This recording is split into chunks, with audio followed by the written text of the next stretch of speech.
Hello, traders. FX Pip Collector here. Today is Tuesday, July 29th, and this is my analysis for gold, and we are on the 1 hour time frame.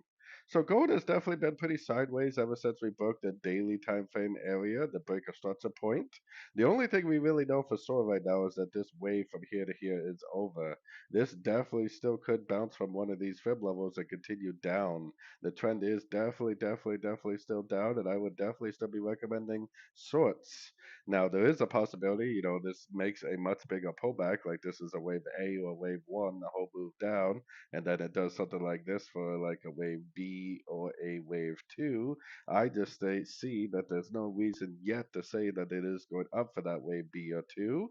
Really, like I said, the only thing we know is that this wave right here is over. This move up could be a crescent to that wave, and we definitely could go down and make a new low again, and possibly even continue the downtrend. So the trend is always your friend, and the trend is down on the daily. So I would be recommending shorts at least until we get some sort of a break of structure to the upside on the 1 hour time frame, which we do not have yet.